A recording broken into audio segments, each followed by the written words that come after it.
इसलिए भारत के पहले शिक्षा मंत्री का नाम अगर पूछो तो लोग कहते हैं मौलाना अबुल कलाम आजाद। लेकिन मैं कहता हूं कि मौलाना अबुल कलाम आजाद का नाम अगर आप जानना चाहते हैं तो भाई ये तो पता करो कि मौलाना आजाद का असली नाम क्या था और मौलाना आजाद कहां पैदा हुए थे, कहां से आए थे, उनके बचपन में नाम क्या था, जवानी में नाम क्या था। यह मौलाना अबुल कलाम आजाद की लिखी हुई किताब है।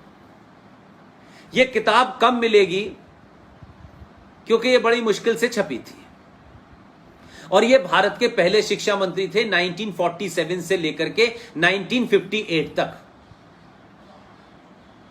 हम आज कोई शिक्षा मंत्री बन जाए तो हम बड़ी खामियां निकालते हैं कि पता नहीं कहां से पढ़ के आई हैं, इन्हें कुछ पता भी नहीं है, ये नहीं है, कोई डिग्री मांगता है, कुछ मांगता है। लेकिन देश के पहले शिक्षा मंत्री जिनका पूरा नाम था सैयद गुलाम मुइनुद्दीन अहमद बिन खैरुद्दीन अल हुसैनी, ये भारत में पैदा नहीं हुए थे, ना भारत में इनका कोई रिश्तेदार था, ना इनके माता पिता भारत के थे।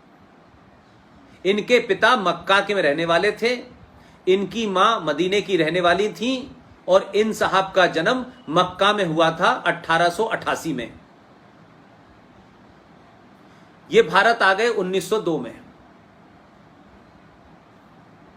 पूरी दुनिया की सारी किताबें खंगाल दी, मुझे यह पता नहीं चला आज तक कि ये भारत के पहले शिक्षा मंत्री ऐसा होना चाहिए कम से कम पढ़ा लिखा हो, कुछ ज्ञान हो। आज तो हम छोटी छोटी बातों पे लोगों से पूछते हैं, लेकिन उस वक्त तो बड़े बड़े ज्ञानी मौजूद थे। लेकिन ये शिक्षा मंत्री न कभी स्कूल गया, न कॉलेज गया, न विश्वविद्यालय गया, ये मदरसे में पढ़े हुए हैं और मदरसे से निकल के मदरसा साहब ये शिक्षा मंत्री बने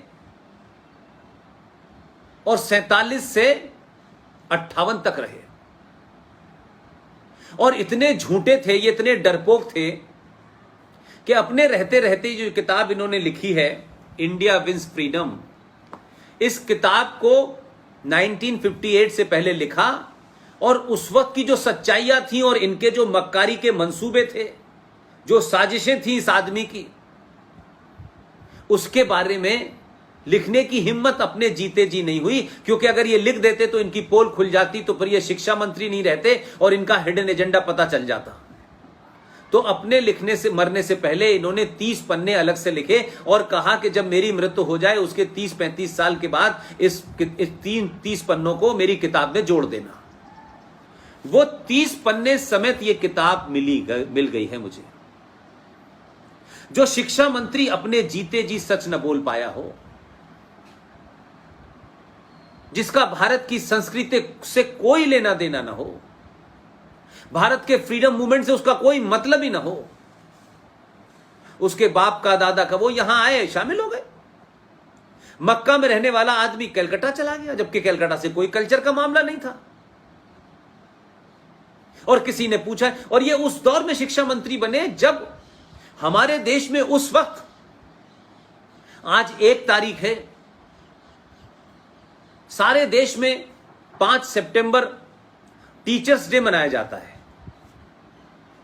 ये टीचर्स डे क्यों मनाते हैं? उस वक्त के विद्वान महान शिक्षाविद डॉक्टर राधा कृष्णन का जन्मदिन होता है। उसे भारत में टीचर्स डे के नाम से याद किया जाता है। वो उस वक्त मौजूद थे, लेकिन वो शिक्षा मंत्री नहीं बने। शिक्षा मंत्री मक्का में पैदा होने वाला यह शख्स बना।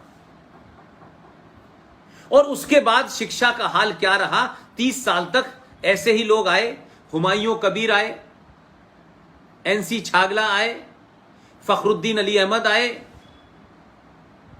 प्रोफेसर नूरुल हसन आए और आखिर में 2004 से लेके 2009 तक मोहम्मद अली अशरफ फातिमी, वो 5 साल तक रहे।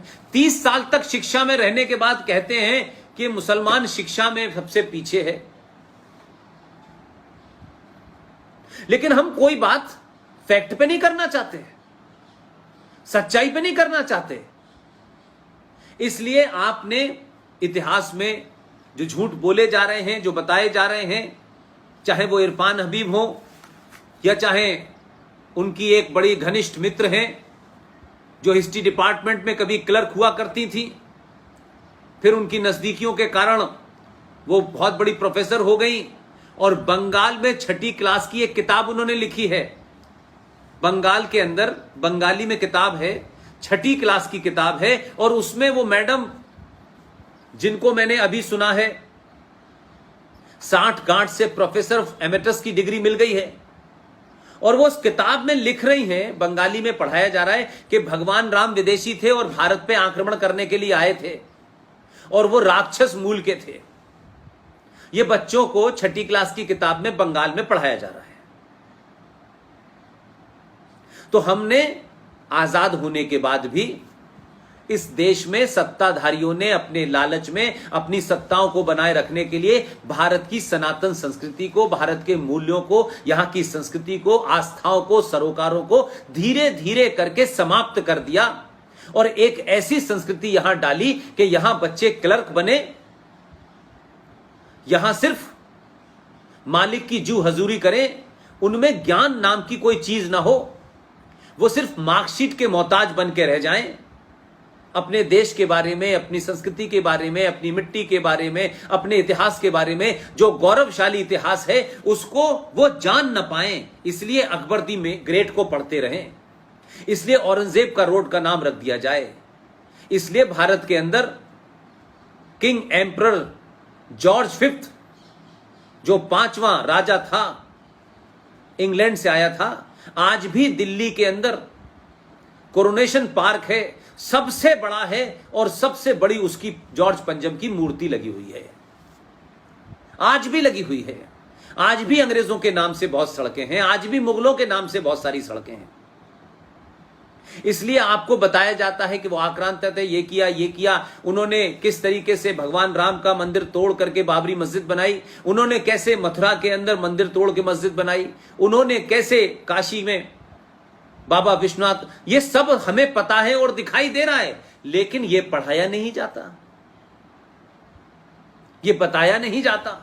क्यों? इसीलिए भारत के अंदर भारतीय पैदा नहीं हो रहे हैं, भारत के अंदर अंग्रेजी शिक्षा लेकर के आईएएस और पीसीएस, जिसे व्हाइट कॉलर क्लर्क कहते हैं, वो पैदा हो रहे हैं। न उनका भारत की संस्कृति से कोई इंटरेस्ट है, न सरोकारों से कोई इंटरेस्ट है, उनको सत्ता की जी हजूरी करनी है। इसलिए जब सत्ताएं बदलती हैं तो फर्क कैसे पड़ता है। मैंने बंगाल की आपको उदाहरण दिया, मैं आपको एक महाराष्ट्र का उदाहरण देना चाहता हूं। महाराष्ट्र में 8वीं क्लास की किताब में, क्योंकि वहां सरकार एक अल्ट्रा सेकुलर आ गई है और सरकारों के मजबूरियां देखिए कि कैसे उसमें जिहादी और अंडरवर्ल्ड दाऊद माफिया, हाजी मस्तान, करीम लाला, ये तमाम जो लेगेसी मुंबई में चल रही थी, उन लोगों के लोग सत्ता में बैठ गए हैं, मंत्री बन गए हैं। उन्होंने मराठी में किताब आई है जनरल नॉलेज की, जो बच्चों को 8वीं क्लास में पढ़ाई जा रही है। शारदा ठाकुर, ये आप जैसे बच्चों का ज्यादा जरूरी काम है, क्योंकि आपने और बच्चों के मुकाबले एक तेजी से देश को अवेयर करने की ये जो मुहिम है उसमें लीड ली हुई है। आपको उनका नेतृत्व करना है, आपको उन्हें अपनी लीडरशिप प्रदान करनी है। और ये जो बातें मैं बता रहा हूं, ये इसलिए कि इस पे चर्चा आपके लेवल पे होनी चाहिए।